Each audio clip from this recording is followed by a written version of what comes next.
بسم الله الرحمن الرحيم نحمده ونصلي ونسلم على رسوله الكريم سيد الأنبياء والمرسلين وعلى آله وأصحابه أجمعين إلى يوم الدين أما بعد ذلك ومن يعظم شعائر الله فإنها من تقوى القلوب.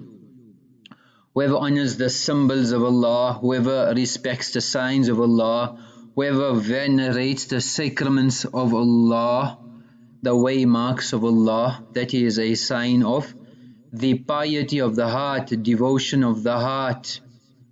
This leads to piety of the hearts. So adab is very important in deen. Part of the adab was when a person is traveling for Hajj and they do the different amal of Hajj, then they should ponder on the significance of every amal at that point in time.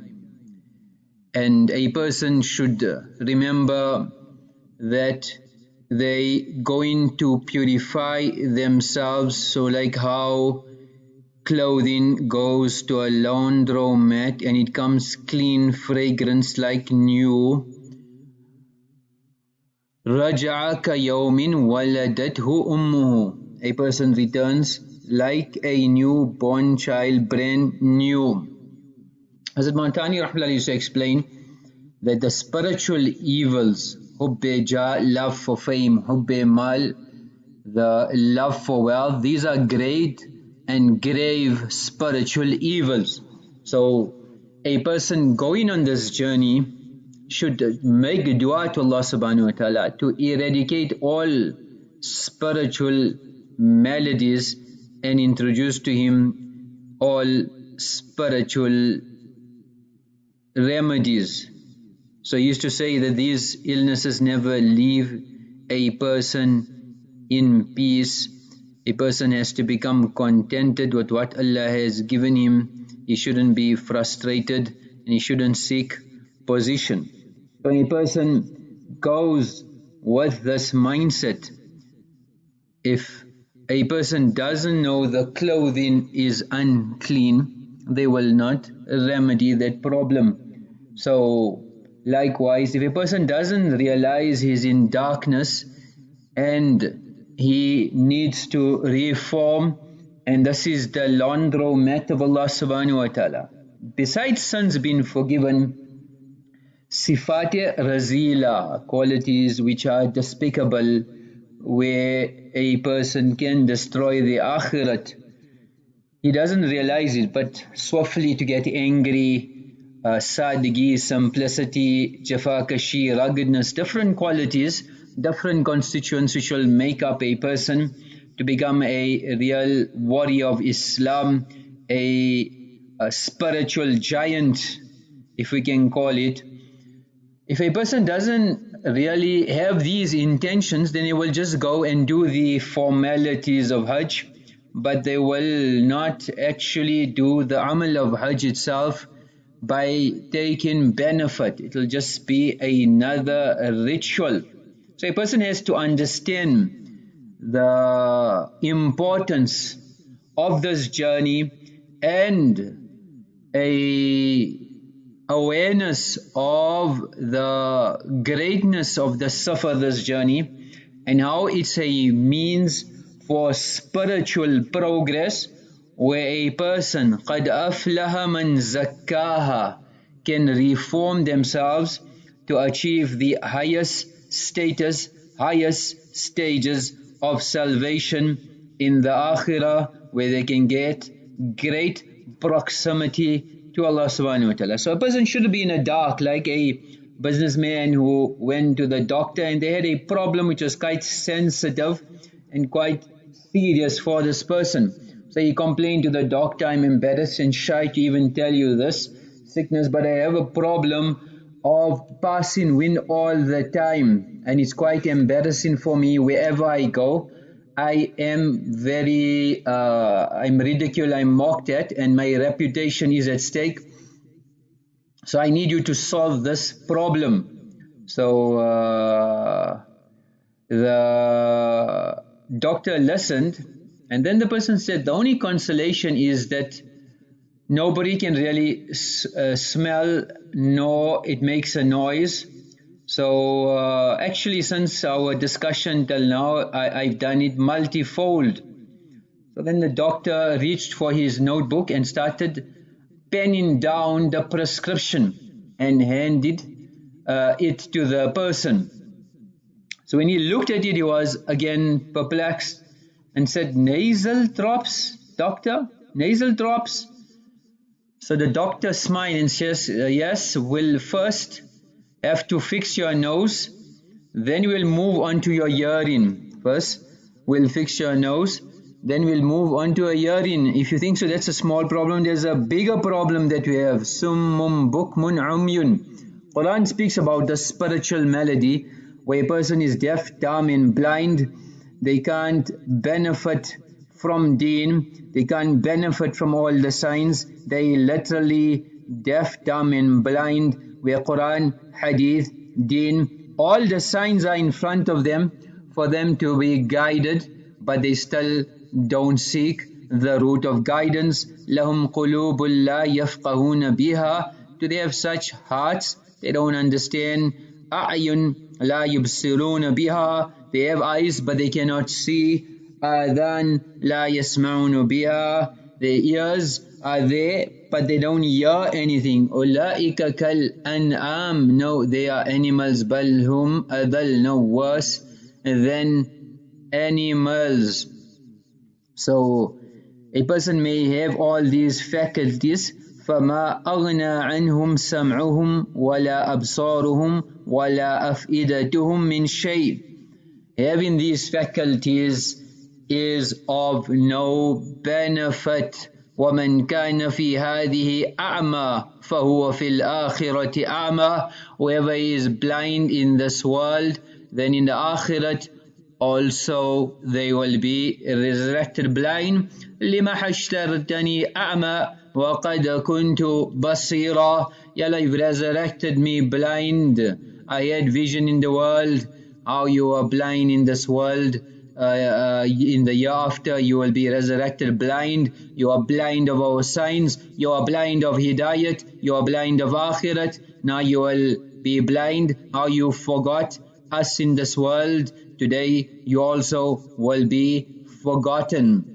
So like how this person went to the doctor and he diagnosed the problem and he prescribed the solution, we need to go to the spiritual doctors, we need to go to the Sadiqeen, we need to go to the Ulama Haq, we need to go to the Ulama Rabbaniyin, we need to go to those spiritual giants who will evaluate our problem, our spiritual maladies, and give us the appropriate remedies. So these muraqabas, these adab, these etiquettes play an important role, significance, and it represents a great part of what tarbiyat needs to be made, and it is these are the symbols of Allah subhanahu wa ta'ala. So a Haji now when he is going for Hajj, he will don the two white cloths, the Ihraam, and thus a person should bear in mind is the kafan which he will wear one day. Ya Bani Adam, قَدْ أَنزَلْنَا عَلَيْكُمْ لِبَاسًا. Allah subhanahu wa ta'ala had bestowed upon this human being clothing to cover yourself and reach adornment. But وَلِبَاسُ التَّقْوَى ذَلِكَ خَيْرٌ. The clothing of taqwa, that is better.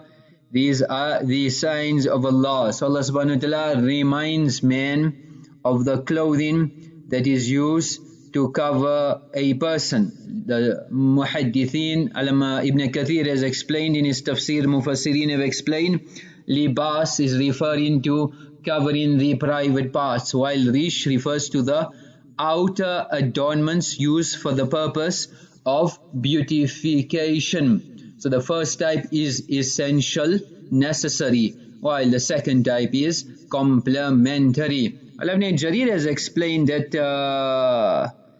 Rish includes furniture, outer clothing, etc., all the accessories.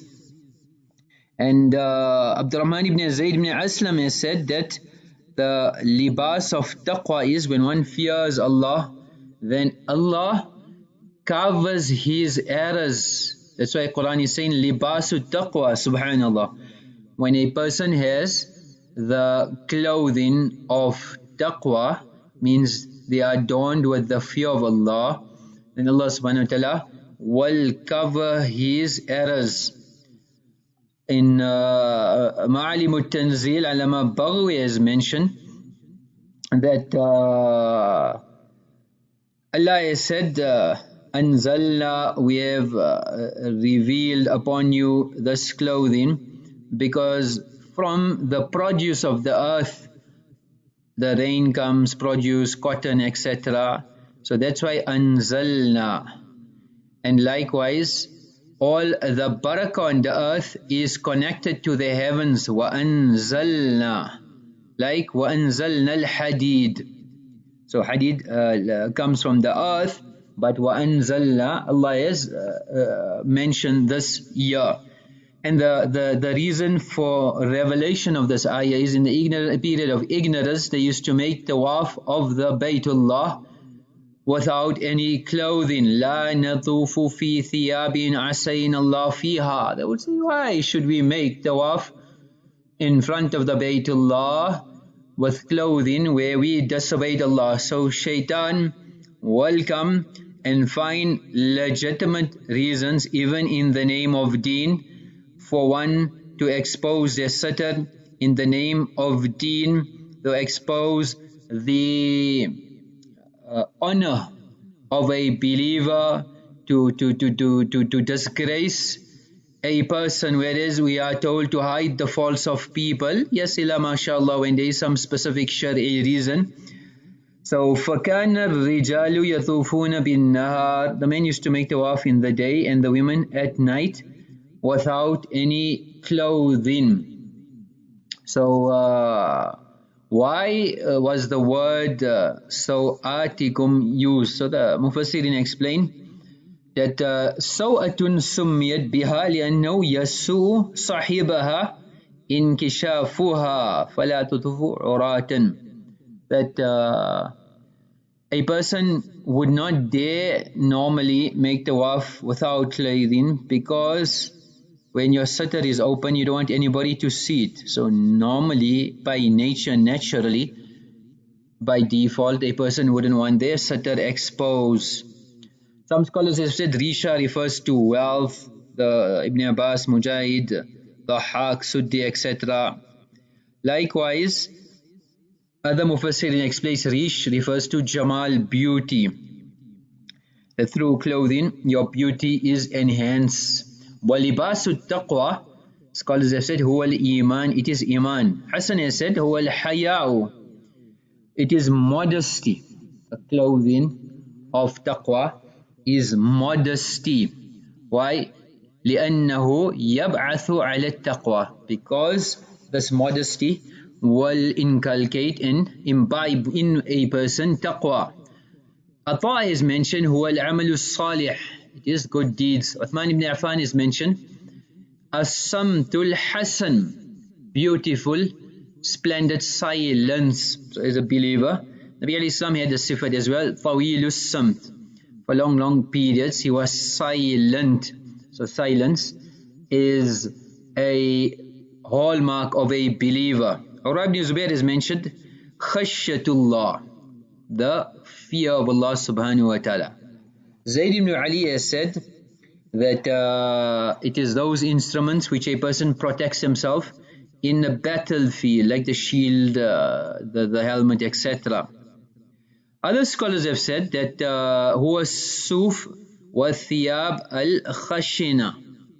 The people of taqwa, the pious people, wear rugged, coarse clothing. ذَلِكَ مِنْ آيَاتِ اللَّهِ, these are the signs of Allah, لَعَلَّهُمْ يَذَّكَّرُونَ, so that they take lesson. So this wearing of the ihram is a very important aspect which a person should be making the muraqabah and pondering on this year that I am going to die, and this is it is a reflection. It is a reflection of death. Ilbasu min thiyabikumul bayad. Nabi alayhi salam encourage us to wear white clothing. So we encourage to wear white clothing. وَكَفِّنُوا فِيهَا مَوْتَاكُمْ.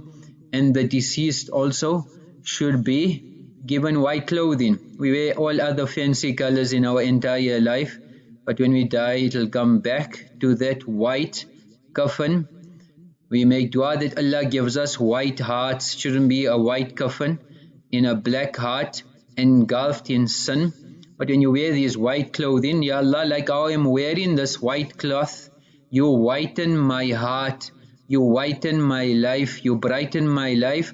Noorun ala noor. Ya Allah, bring in your light. Ilbasul bayad fa innaha athhar wa athyab.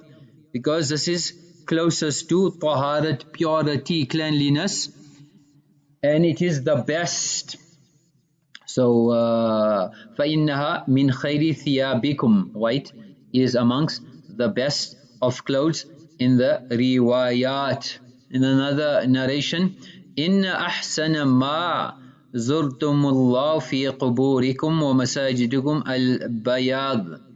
The best clothing that you can meet Allah subhanahu wa ta'ala with in the grave and in your masajid is white. The muhaddithin have explained why دخلتم به في محل رحمته ورضوانه وكرامته, because here you are engaging and entering in the place of His mercy, His pleasure and His honor.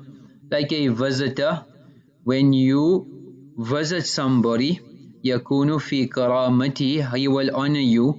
So when you go to somebody's senior, how you prepare and dress in the clothing they want to see you. Somebody goes in the royal court in their pyjamas, doesn't make sense. You cannot be going to the masajid, etc. in clothing that we think so is suitable, but we should go to the house of Allah as guests, that the host Allah Rabbul Alameen would be pleased to see us.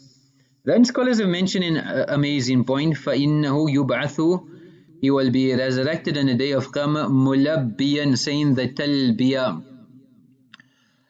فَدَلَّ ذَلِكَ عَلَى أَنَّ الْإِحْرَامِ لَمْ يَنْقَطِعْ. That Ihraam does not terminate and does not end by death, بَلْ هُوَ بَاقٍ. It will remain forever. Even in the grave you'll be making the talbiya. So how a person is wearing the Ihraam, remember you'll be wearing the coffin one day. So we need to prepare for that coffin, and believers don't put themselves in a coffin. لا تغالوا في الكفن. The riwayat of Ali radhiyallahu anhu. Do not be extravagant in shrouding. Do not spend so much money on the shroud. فَإِنَّهُ يُسْلَبُ سَرِيعًا. It will decay quickly. So when a person wearing this ihram should make this muraqabah of death and make preparation for death as well.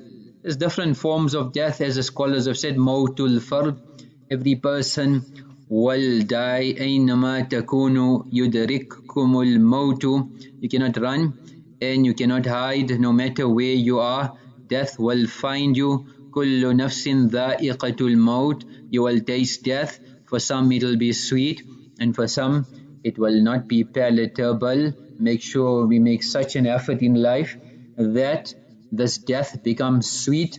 A Haji is donning this ihram in preparation for death. I am going to die. إِذَا مَاتَ ibnu Adam فَقَدْ قَامَتْ قِيَامَتُهُ. When you die, your qiyamah has started. Now you are preparing for that qiyamah. Then mautul ummah. So this also, every ummah had a life, and the life of that ummah will terminate. وَلِكُلِّ أُمَّةٍ أَجَلٍ فَإِذَا جَاءَ أجلهم لا يستأخرون الساعة ولا يستقدمون. And thirdly, the world will die as well. The universe will terminate. كل من عليها فان. This universe will end and terminate. Likewise, different ayat, Allah subhanahu wa ta'ala explains the end of this world. إِذَا الشَّمْسُ كُوِّرَتْ وَإِذَا النُّجُومُ انْكَدَرَتْ إِذَا السَّمَاءُ انْفَطَرَتْ وَإِذَا الْكَوَاكِبُ انْتَثَرَتْ إِذَا السَّمَاءُ انشَقَّتْ وَأَذِنَتْ لِرَبِّهَا وَهُقَّتْ. Different ayat, Allah explains the termination of this world. إِذَا زُلْزِلَتِ الْأَرْضُ زِلْزَالَهَا. So a person in Ihraam should have this in mind of everything to terminate. And then death is of two types. One is sudden death, where a person doesn't know about the death and it's a sudden death. For example, a person meets up in an accident, etc. Then the second one is a death which is a cause which is not sudden. For example, a person gets sick, ill, and anticipated death. A person is going to the battlefield, it's an anticipated death.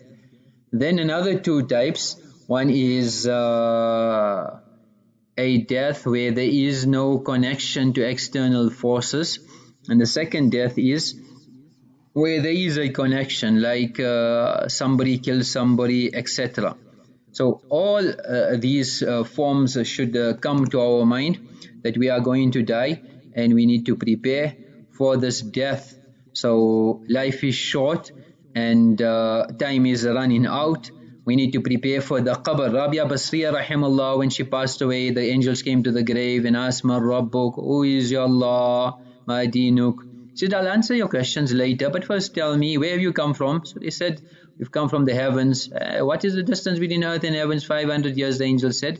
He said, "Knowing that you have come from very far distance, have you forgotten your Allah?" So he said, "No, we haven't forgotten Allah." So she told Farishtas, "When you haven't forgotten your Allah despite traveling 500 years, do you think Rabi'a coming from 6 feet under the earth would have forgotten her Rabb?"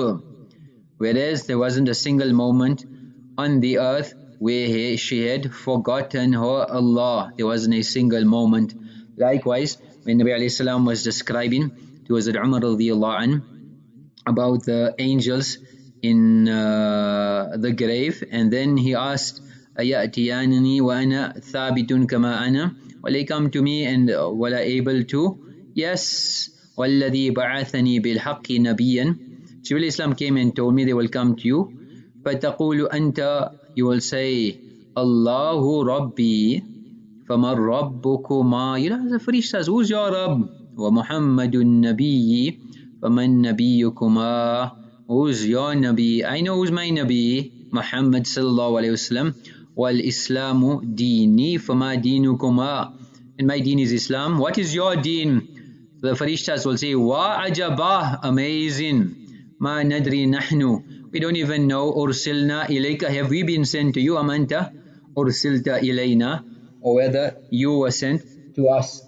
So may Allah subhanahu wa ta'ala give us tawfiq of preparing for death and dying with the kalima and answering the questions in the grave. The amal for today is to make a niyat to build a masjid. Wathila ibn Asqa radhiyallahu anhu said, we were building a masjid and he stopped by us, فَسَلَّمَ, made salam, and he said, سَمِعْتُ رَسُولَ اللَّهِ صَلَّى اللَّهُ عَلَيْهِ وَسَلَّمَ saying, the Nabi of Allah said, "Man bana masjidan yusalla fi bana Allahu azza wa jallahu fil jannati afdal minhu."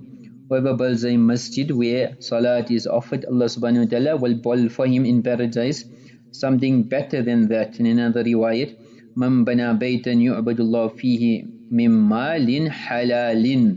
Building a house of Allah from lawful sustenance. "Bana Allahu lahu baytan fil jannah." Allah will build for him a house in Jannah. min durrin wa yaqutin, from pearls and sapphire. Wa akhiru da'wana anil hamdulillahi rabbil alameen.